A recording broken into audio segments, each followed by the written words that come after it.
सोचिए, किसी घर में बेटे का जन्म होता है, कैसा माहौल होता है। अरे भाई, ढोल बजते हैं, मिठाइयाँ बंटती हैं। पिता की आंखों में एक अलग ही चमक होती है, एक गर्व होता है। लगता है जैसे जिंदगी की सारी मेहनत सफल हो गई। यही तो कहा जाता है ना, कि वंश आगे बढ़ेगा, नाम रोशन होगा और बुढ़ापे का सहारा आ गया। पर क्या ये वाकई पूरा सच है, या कहानी कुछ और है? तो चलिए आज इसी पारंपरिक सोच को जरा सा हिलाते हैं, क्योंकि गरुड़ पुराण वो एक ऐसा सवाल पूछता है जो शायद थोड़ा बेचैन कर दे। वो पूछता है कि क्या हो अगर घर में बेटे का जन्म दुआओं का फल नहीं, बल्कि किसी बहुत पुराने, बहुत गहरे हिसाब को चुकाने का एक तरीका हो। देखिए, शास्त्रों में माता पिता के इस गहरे प्यार को एक नाम दिया गया है, पुत्र मोह, मतलब एक अंधी आसक्ति। और गरुड़ पुराण वो तो साफ कहता है कि यही जो पुत्र मोह है ना, यही जो अंधा प्यार है, अक्सर इंसान के सबसे बड़े बंधन और सबसे बड़ी पीड़ा की वजह बन जाता है। ये शुरू कहाँ से होता है? बस उस एक विचार से, ये मेरा बेटा है। जिस पल एक पिता या माँ ये सोचते हैं कि बस यही मेरी असली दौलत है, यही मेरी पहचान है, वो अनजाने में ही एक ऐसे कर्म नाटक की नींव रख देते हैं जो आगे चलकर सामने आना ही है। यही जो मालिकाना हक जताने वाला भाव है ना, वही भविष्य के दर्द का मंच तैयार कर देता है। तो आखिर इसके पीछे का रहस्य क्या है? चलिए थोड़ा और गहराई में उतरते हैं। गरुड़ पुराण में एक बहुत ही दिलचस्प संवाद है पक्षीराज गरुड़ और मृत्यु के देवता यमराज के बीच। गरुड़ एक सीधा सवाल पूछते हैं कि आखिर ये फैसला कैसे होता है कि कौन सी आत्मा कब और किस घर में जन्म लेगी। और देखिए, यमराज का जो जवाब है वो एक बहुत बड़ा रहस्य खोलता है। ये एक बहुत गहरा सिद्धांत है, इसको जरा रुक कर समझते हैं। यमराज के मुताबिक इस ब्रह्मांड में कुछ भी संयोग नहीं है, कुछ भी किस्मत से नहीं होता। हर जन्म, हर रिश्ता एक बहुत ही सटीक, एक बहुत ही बारीक कर्म की कैलकुलेशन का नतीजा है। ये कोई लॉटरी का टिकट नहीं है जो बस लग गया, नहीं। ये तो कर्म के कठोर नियमों के तहत एक तयशुदा घटना है, जिसका बस अब समय आ गया था। और इसके लिए यमराज एक खास शब्द का इस्तेमाल करते हैं, ऋण अनुबंध। चलिए इसको तोड़ते हैं। ऋण यानी कर्ज, और अनुबंध मतलब एक बंधन, एक कॉन्ट्रैक्ट। तो इसका मतलब क्या हुआ? इसका मतलब ये हुआ कि किसी बच्चे का घर में आना असल में पिछले जन्म के किसी कर्म के कॉन्ट्रैक्ट को पूरा करना है। मतलब हिसाब बराबर होने का समय आ गया है। तो सवाल ये उठता है कि ये जो कर्म का कर्ज है, ये किस रूप में सामने आता है? गरुड़ पुराण कहता है कि एक बेटा मुख्य रूप से 4 में से किसी एक रूप में जन्म लेता है। समझ लीजिए कि ये कर्म के खाते के 4 अलग-अलग चेहरे हैं। और ये हैं वो 4 प्रकार: शत्रुपुत्र, ऋणपुत्र, सेवक पुत्र और धर्मपुत्र। हम एक एक करके इन सभी को समझेंगे, सबसे मुश्किल से शुरू करके सबसे सौभाग्यशाली तक। और यकीन मानिए, इसे समझना जीवन के कई क्यों का जवाब दे सकता है।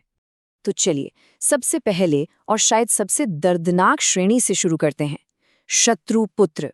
जैसा नाम से ही जाहिर है, ये वो आत्मा है जो पिछले जन्म में आपकी दुश्मन थी और अब वो बदला लेने के लिए आपके ही बेटे के रूप में पैदा हुई है। जरा सोचिए, किसी पिछले जन्म में किसी की जमीन पर कब्जा कर लिया या किसी को इतना सताया कि उस आत्मा ने बदला लेने की कसम खा ली, और अब वही आत्मा इस जन्म में आपके बेटे के रूप में आई है। तो क्या होगा? जब तक वो आपकी एक एक पाई बर्बाद ना कर दे, आपके मान सम्मान को मिट्टी में ना मिला दे, उसे चैन नहीं मिलेगा। गरुड़ पुराण के अनुसार ये ब्रह्मांड का कठोर न्याय है। ठीक है, अब दूसरे प्रकार की बात करते हैं, रणपुत्र। देखिए, इसमें पिछले वाले की तरह कोई दुश्मनी या बदले की भावना नहीं है, लेकिन इसका दर्द शायद और भी गहरा होता है। ये आत्मा सिर्फ एक पुराना कर्ज, एक पुराना उधार वसूलने आई है। ये वो दुखद कहानी है जहां बेटा किसी ऐसी लंबी और बहुत खर्चीली बीमारी का शिकार हो जाता है कि घर की सारी जमा पूंजी, सारी संपत्ति सब खत्म हो जाती हैं। माता पिता अपना सब कुछ दांव पर लगा देते हैं, और जैसे ही इलाज पर ठीक उतना पैसा खर्च हो जाता है जितना पिछले जन्म का कर्ज था, वो आत्मा शरीर छोड़कर चली जाती है। हिसाब बराबर हो गया। चलिए अब जरा माहौल को बदलते हैं और एक बहुत ही सकारात्मक प्रकार की ओर बढ़ते हैं, सेवक पुत्र। ये वो आत्मा है जो बदला लेने या कर्ज वसूलने नहीं, बल्कि पिछले जन्म की किसी बड़ी मेहरबानी का कर्ज चुकाने आई है, अपनी निस्वार्थ सेवा से। ये वो बेटा है जो बचपन से ही माता पिता की सेवा में लगा रहता है। वो जो कहते हैं ना कि खुद आधी रोटी खाएगा पर माँ बाप को पूरी देगा, ये सचमुच एक आशीर्वाद है। और ये दिखाता है कि सिर्फ बुरे कर्म नहीं, अच्छे कर्म भी लौट कर आते हैं। ये पिछले जन्म में किए गए किसी महान निस्वार्थ काम का इनाम है। और अब चौथा और सबसे दुर्लभ, सबसे शुभ प्रकार, धर्मपुत्र। ये कोई साधारण आत्मा नहीं है, ये एक बहुत ही विकसित, बहुत ही ऊंची आत्मा है, जिसका उद्देश्य सिर्फ अपने परिवार तक सीमित नहीं बल्कि पूरी मानवता की सेवा करना है। कहते हैं, लाखों में कोई एक ऐसी आत्मा जन्म लेती है। ये सिर्फ अपने माता पिता का नहीं बल्कि पूरे समाज का बेटा होता है। ये संसारिक चीजों में नहीं उलझता बल्कि सेवा और सत्य का जीवन जीता है। और ये ब्रह्मांड का सबसे बड़ा पुरस्कार है। ये उन माता पिता को मिलता है जिन्होंने खुद कई जन्मों तक धर्म का, पुण्य का जीवन जिया हो। अब ये सब जानने के बाद एक सवाल मन में जरूर आता है कि तो फिर क्या करें? एक माता पिता को अपने बच्चे से कैसे प्यार करना चाहिए? क्या प्यार करना ही छोड़ दे? नहीं, बिल्कुल नहीं। शास्त्र कहते हैं कि इस ज्ञान के बाद तो और भी गहरा और भी सच्चा प्यार किया जा सकता है। हमें बस मोह और प्रेम का फर्क समझना है। देखिए, मोह उम्मीदों से पैदा होता है और अंत में दर्द देता है, लेकिन सच्चा प्रेम वो करुणा से जन्म लेता है और शांति देता है। ये बस बिना किसी उम्मीद के अपना कर्तव्य निभाने जैसा है। और यहाँ पर भगवद गीता का वो उपदेश बिल्कुल सटीक बैठता है। कर्म करो, फल की चिंता मत करो। बच्चे का पालन पोषण करना, उसे अच्छी परवरिश देना, ये धर्म है। लेकिन उससे ये उम्मीद बांध लेना कि वो हमेशा आपकी मर्जी से ही चलेगा, बस यही दर्द की असली जड़ है। दर्द का कारण बेटा नहीं, आपकी उम्मीदें हैं। तो फिर इस कर्म के चक्र से बाहर निकलने का रास्ता क्या है? इस सारे ज्ञान का प्रैक्टिकल यूज क्या है? अच्छी बात यह है कि गरुड़ पुराण इसका भी रास्ता दिखाता है। और वो रास्ता एक बहुत ही सरल लेकिन गहरे सूत्र में छुपा है। ज्ञान ही मुक्ति है।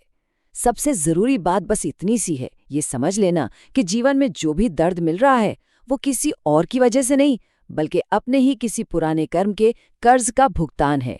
बस यही समझ, यही ज्ञान मुक्ति का पहला कदम है। कहते हैं, जिस पल ये ज्ञान हो जाता है, कर्म के कई बंधन अपने आप कट जाते हैं। इसे स्वीकृति का विज्ञान कह सकते हैं। मतलब दर्द से लड़ना बंद कर दीजिए, उसे अपने ही कर्म की वापसी मानकर स्वीकार कीजिए। मान लीजिए कि एक कर्ज था जो अब चुकाया जा रहा है, और जिस पल ये सच्ची स्वीकृति आ जाती है, कर्म का वो बंधन कमजोर पड़ जाता है और दर्द अपनी ताकत खो देता है। ये कोई जादू नहीं, ये एक बहुत शक्तिशाली आध्यात्मिक तकनीक है। और अंत में ये एक शक्तिशाली विचार, अपनी सारी उम्मीदों, अपनी सारी विरासत का ध्यान इन सांसारिक आने जाने वाली चीजों से हटाकर उस शाश्वत, उस दिव्या पर केंद्रित करना कि असली वारिस कोई इंसान नहीं, वो परमात्मा है। इस पूरी चर्चा को हम एक आखिरी और भी गहरे सवाल पर छोड़ते हैं। ये जो पूरा फ्रेमवर्क है, ये जो पूरा सिद्धांत है, ये सिर्फ माता पिता और बच्चों तक ही सीमित नहीं है। जरा सोचिए, क्या हो अगर जीवन का हर रिश्ता, दोस्त, दुश्मन, जीवन साथी, सब के सब बस एक पुराना हिसाब हो जिसे बराबर किया जा रहा है। इस पर जरूर सोचिएगा। जय श्री कृष्ण।